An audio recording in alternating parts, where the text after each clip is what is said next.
Hello. Hello. क्या कर रही थी? कुछ नहीं, बस सोने की तैयारी। तो खाना वाना खा लिया अभी। लाडो सो गई? हाँ, बच्चा सो गया। तो be ready, I am coming to take you tomorrow, okay? कल? हाँ, कल। अच्छा, मथुरा वृंदावन चलोगे कल? कल? हाँ बाबा, कल। चलो, कल चलते हैं। ठीक है, कल ऑफिस ठीक है। ऑफिस के बाद आता हूँ मैं, ठीक है? ओके। ओके बेटा, गुड नाइट। ठीक है, कल मिलते हैं। Good night. Bye. Love you.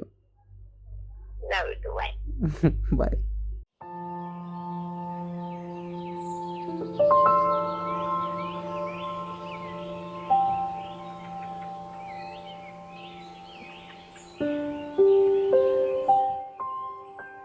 Good morning everyone.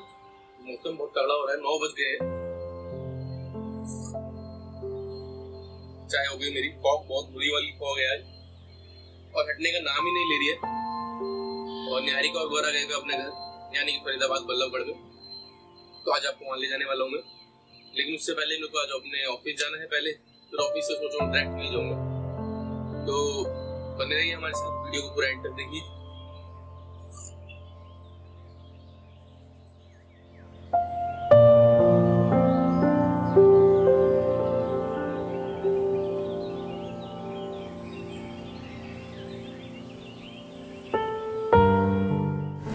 तो गाइस, ऑफिस टाइम खत्म हो गया है। अब मैं निकल रहा हूँ अपने ऑफिस से। अभी बज रहे हैं 5। मैं जा रहा हूँ फरीदाबाद।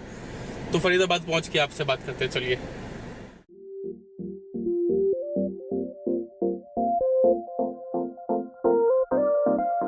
तो गाइस, अभी बज रहे रात के 10:30 और हम एंटर कर चुके हैं मथुरा वृंदावन में रात को 10:30 बजे। और अभी हम रूम देखेंगे सबसे पहले, और रात को सोने का प्लान है अभी। और कल हम पूरा दिन वृंदावन में निकालने वाले हैं। यहाँ पे हम घूमेंगे मेरे साले यानी कि सनी के साथ।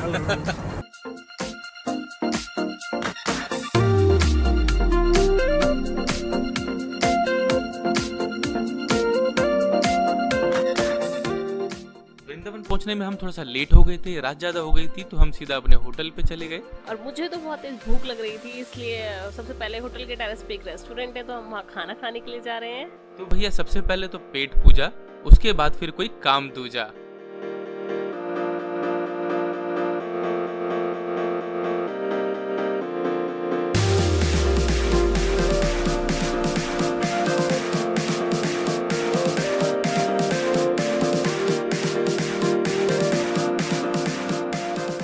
तो हम सब ने अच्छे से डिनर कर लिया है और गौरा का भी अच्छे से टमी फुल हो गया है, तो अब हम सीधा रूम पे सोने के लिए जा रहे हैं। तो अब मिलते हैं सीधा आपसे मॉर्निंग में।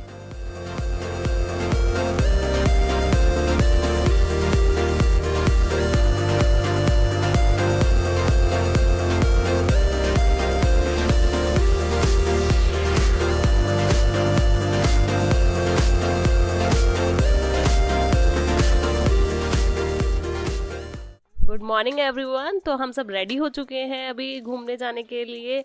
वैसे हम थोड़ा सा लेट हो गए हैं, पर आप सभी जब भी मथुरा वृंदावन आए तो इंश्योर करें कि अर्ली मॉर्निंग ही निकल जाए घूमने के लिए, क्योंकि यहाँ पे जो मंदिर है वो अर्ली मॉर्निंग खुल जाते हैं 6-7 बजे के बाद, और 12-1 बजे तक खुले रहते हैं। दोपहर में सभी मंदिर बंद रहते हैं, फिर शाम को खुलते हैं। वैसे आप दोपहर के टाइम में यमुना जी के किनारे पे आप अपना टाइम स्पेंड कर सकते हैं। बहुत ही पीसफुल एनवायरनमेंट रहता है और वहाँ पे बहुत अच्छा लगता है।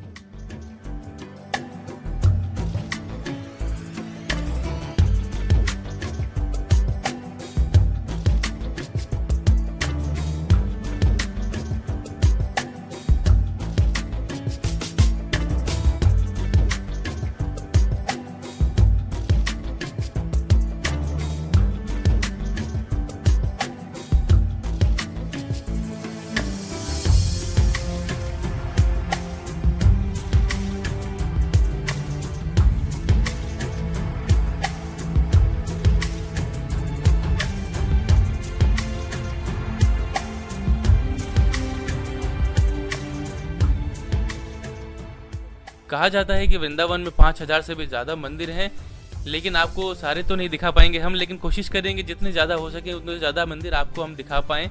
और अंदर घुसते ही सबसे पहले माता वैष्णो देवी का बहुत ही भव्य और विशाल मंदिर है। वैष्णो देवी के मंदिर में आपको बाहर से ही बहुत ही बड़ी और भव्य प्रतिमा आपको देखने को मिल जाएगी, और वहाँ पर आप अंदर जाएंगे तो वहाँ पे गुफा भी है और बहुत ही सुंदर मंदिर है ये। आप यहाँ पे ज़रूर दर्शन करें माँ वैष्णो देवी के।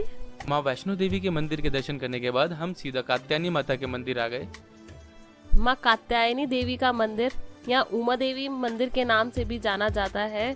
यह 52 सिद्ध पीठों में से एक सिद्ध पीठ है। कहा जाता है कि यहाँ पे माता सती के केश गिरे थे और इस मंदिर की बहुत ही मान्यता है। दूर दूर से लोग यहाँ पे माथा टेकने आते हैं, और ऐसा भी सुनने में आया है कि श्री कृष्ण जी ने खुद माँ का आशीर्वाद लिया था कंस को मारने से पहले यहाँ पर। और साथ ही ऐसा भी सुनने में आया है कि राधा रानी जी भी कृष्ण जी को वर रूप में पाने के लिए माँ की आराधना करती थी, और माँ के बिना वृंदावन में एक पत्ता भी नहीं हिलता है, और माँ की आज्ञा के बिना यहाँ ना कोई आ सकता है ना कोई जा सकता है। तो ज्यादा बातें ना करते हुए लो लीजिए, कर लीजिए आप दर्शन माता कात्यायनी के।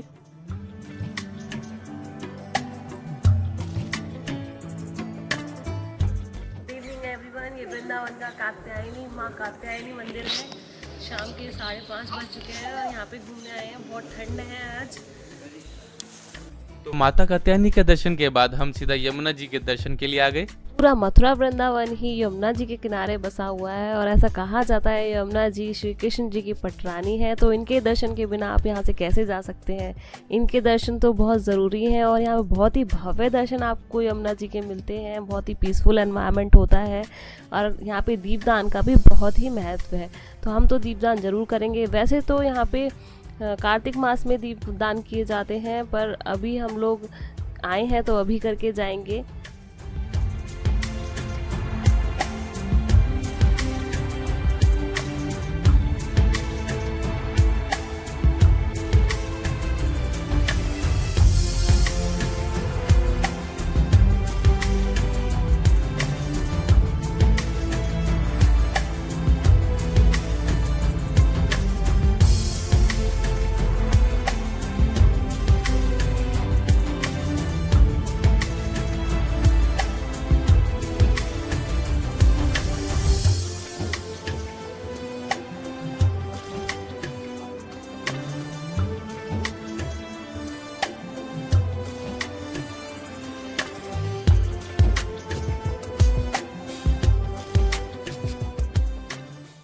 यमुना किनारे आए और आपको बोट देखने को ना मिले, और हमारी गौरा मैया को तो बोट देखते ही पता नहीं क्या हो जाता है। उसकी तो बोटिंग बहुत ही फेवरेट है, उसने भी बहुत मजे लिए अपनी बोटिंग में, और हमने दीपदान किए यमुना जी में, और गौरा ने अपनी बोटिंग के मजे लिए। और बोटिंग करने के बाद हम सीधा आ गए बांके बिहारी जी के मंदिर के दर्शन करने के लिए।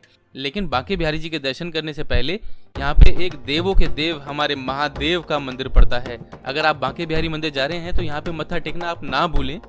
वैसे तो ये बहुत छोटा सा मंदिर है, पर ऐसा कहा जाता है कि यहाँ पे जो ज्योतिर्लिंग है वो यहीं पर ही प्रकट हुआ था ज़मीन के अंदर से, और इस मंदिर की भी बहुत ही मान्यता है। इतने बांके बिहारी जी के पट द्वार खुलेंगे, हमने यहाँ पे दर्शन कर लिए हैं, और हम इसके बाद हम जाएंगे बांके बिहारी जी की शयन आरती करने के लिए। तो आ गए हम सीधा बांके बिहारी जी के मंदिर में। कहा जाता है कि यहाँ पे बहुत ही किस्मत वाले लोगों को बांके बिहारी जी के दर्शन करने को मिलते हैं। तो हम आपको कराते हैं अब बांके बिहारी जी के दर्शन।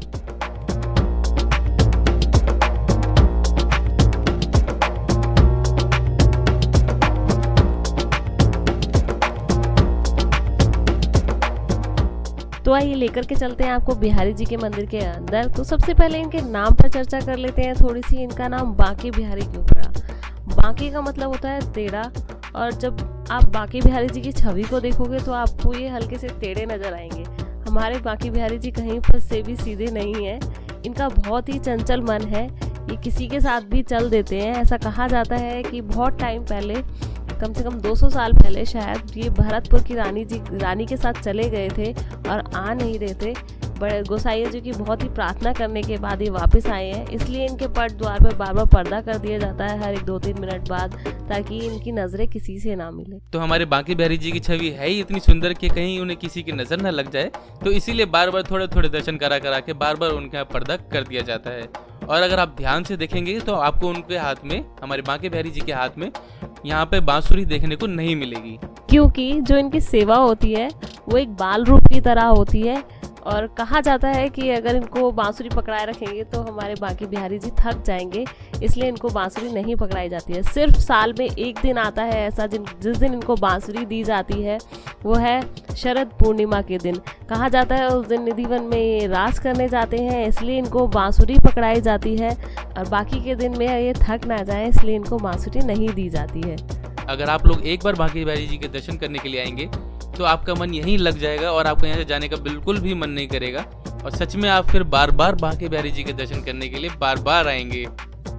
तो शयन आरती होने के बाद कहा जाता है बिहारी जी की इत्र सेवा की जाती है, जो कि उनकी दहली पर इत्र लगाकर ऐसे हाथों से मालिश की जाती है। कहा जाता है उससे बिहारी जी को अच्छी नींद आती है। तो वो सब हमने कर लिया है और बिहारी जी को माथा टेक लिया है अच्छे से। जाने का मन बिल्कुल भी नहीं कर रहा है यहाँ से, पर फिर भी पट द्वार बंद हो जाएंगे इसलिए हमें जाना पड़ेगा। जब यहाँ के पट द्वार बंद हो जाते हैं तब यहाँ पे बहुत ही मन मोहने वाली विनय पचासा करी जाती है। तो आइए आपको कराते हैं यहाँ की विनय पचासा।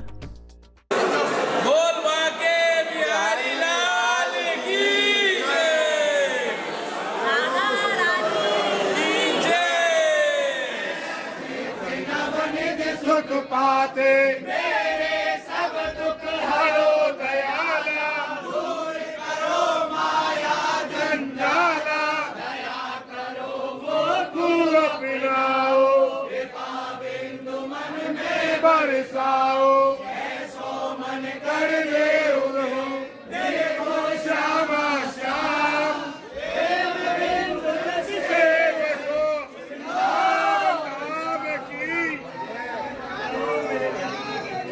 कुंज बिहारी दास के लाडले कबीरा धोखा खाते।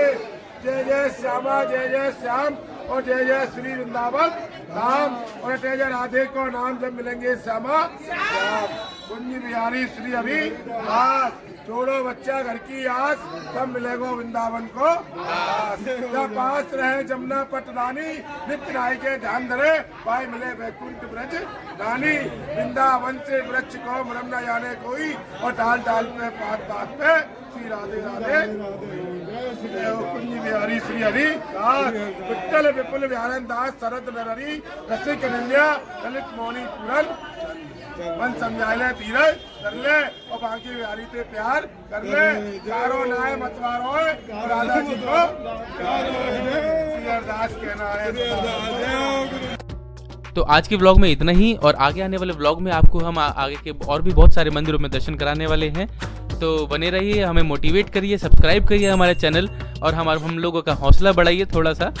और अगर हमारी वीडियो आप लोगों को अच्छी लगी तो प्लीज़ बेल आइकन दबाना ना भूलें, ताकि आने वाली वीडियोस की नोटिफिकेशन आप लोगों को मिल जाएं। और कमेंट में राधे राधे लिखना ना भूलें। राधे राधे।